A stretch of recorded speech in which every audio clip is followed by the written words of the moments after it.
haven't subscribed, please click the button. Today, I'm going to be hardwiring my Radenso DS1 in the Mini Cooper.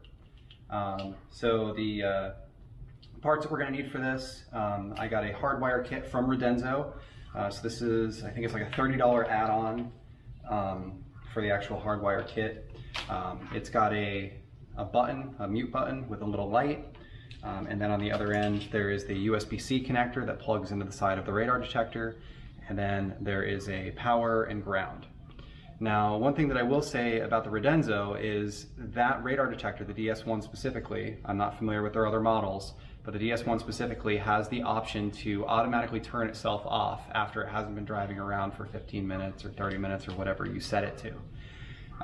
So that means that this can be connected to something that's always hot versus something that's switched ignition.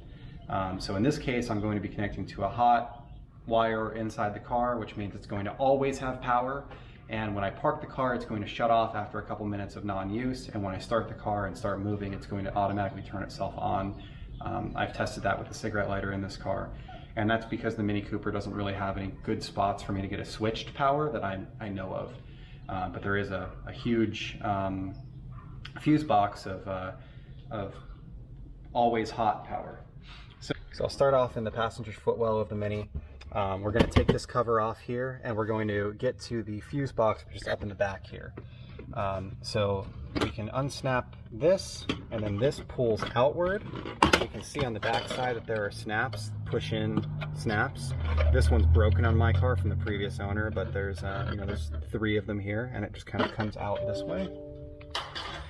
You'll see here that there's a bunch of wire harnesses, and technically there is power in these, but there's an easier way to do this, and that's what we're going to do. So if we look back here, up high, we'll see the fuse box, and there is a button on the side that we can push out and unsnap this. And then the fuse box, if you wiggle it, will actually come out like that. Now, what we are looking for is an always on or a switched power. So we'll test a couple of these and find what's power, but there's a lot here.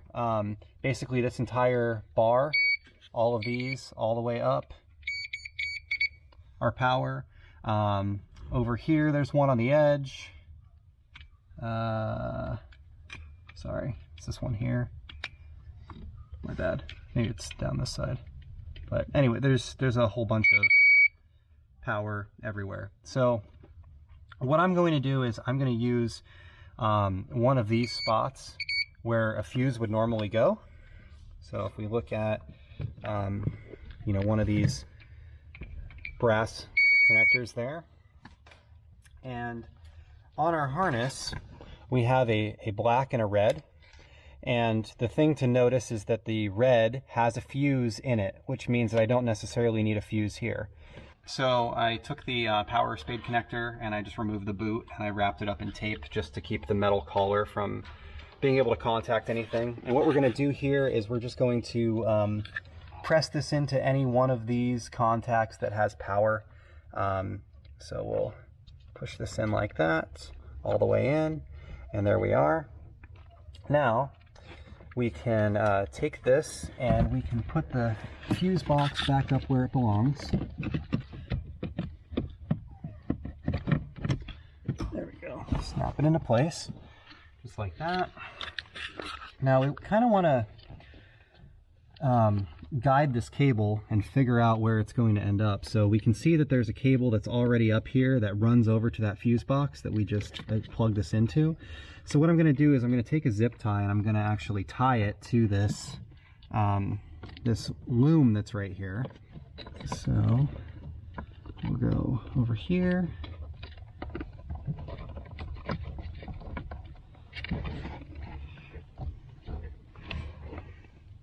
And the idea here is I just want to keep the slack out of the passenger's feet, just to keep them from kicking it, pulling it out, etc. So we'll clip that off. And now we have to deal with this ground cable. So this ground cable needs to be grounded, chassis ground obviously somewhere on the car.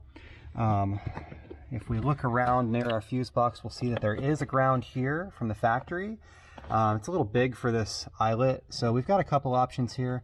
Either we can tap into one of these brown wires that's already here, or we can use something like what they had here. So at some point there was an accessory something installed in this car, which is probably why that plastic cover was cracked. But there's actually a grounding location that they drilled here. So you can definitely use a self-tapper and you can like screw into this location. Now normally I would remove some of the paint first because the you know, the actual orange paint isn't going to conduct electricity very well. But I think that that's what I'll actually do.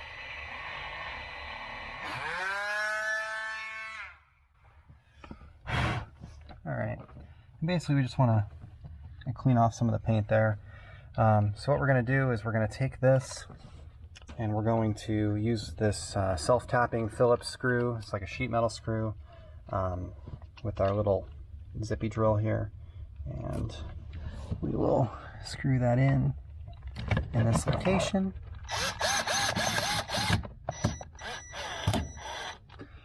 Okay, and now we have our power and ground connected. So we can tuck this out of the way. So now, the rest of this harness, we have a button that should be accessible to the driver, and then we have this black cable that needs to go up to the actual radar detector unit. So from here, what I want to do is remove this trim. Just be careful, you sometimes get black crap all over your hands when you're doing that, and you don't want it all over the headliner. Alright, so we will tuck this behind the airbag. The airbag doesn't start until here.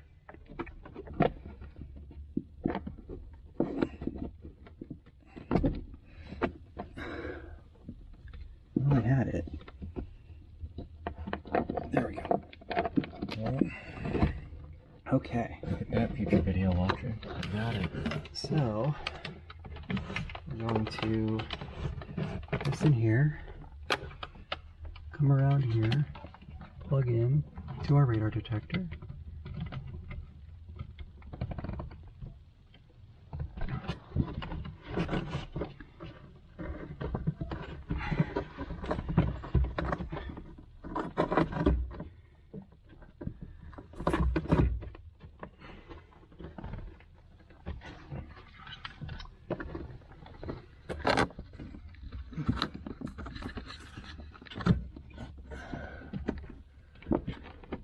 So one thing I will say about running cables above the headliner is you kind of have to get them back a little ways or they will always be falling out. So like that, snap that into place.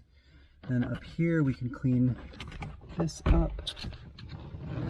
I think that you really want to leverage this black connector that's here from the factory, this little boot, and make sure that your cable is kind of behind that. And then from there, we can pull out our slack like that. All right, so now we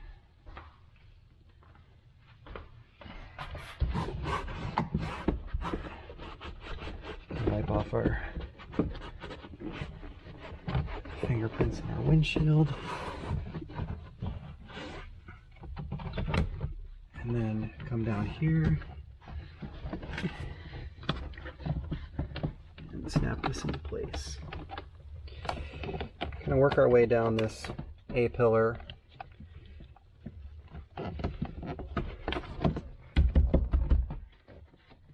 Push this all the way in. All right, so now I've got this switch with a length of cable. So what we want to do here is tie up all of this extra cable in a place that it's not going to be in the way. So we're going to do that here in the pillar. All right, so we've got this.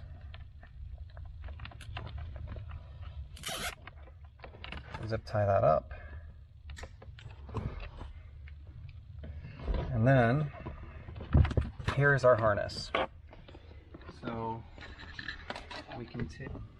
All right, so we're going to mount our switch on this side right there. So we're going to have to get our cable over there from the passenger side. So we're going to remove this cover on the tunnel. It looks like it's T15 Torx, something thereabouts. You've got a T15, there's a single screw up here. Remove that screw. And then this comes down. It's attached to a light. Well, we can just move it out of the way. That'll be easy enough. So, here's our button. And how much room do we have here? Pretty big amount, actually. So it looks like we can just kind of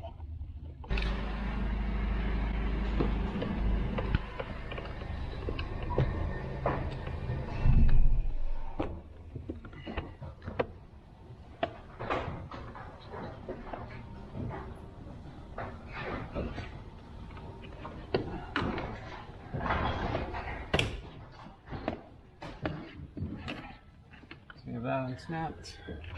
There. So this is going to have 3M two-way tape on the back of it, and then see.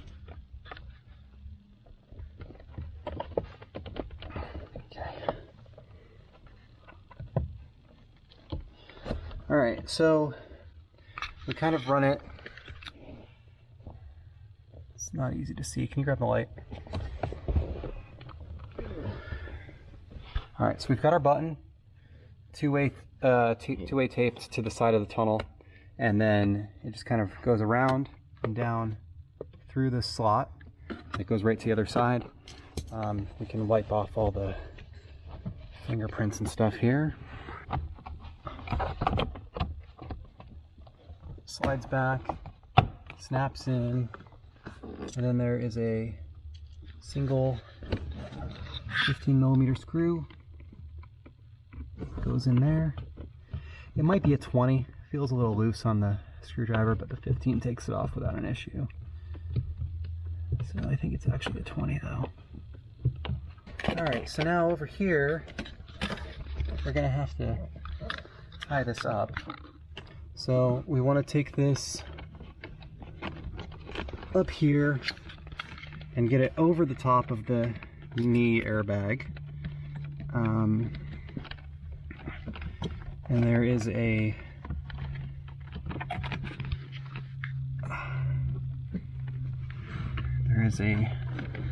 loop up here that we can actually secure it to in the metal. So we can put this zip tie through here.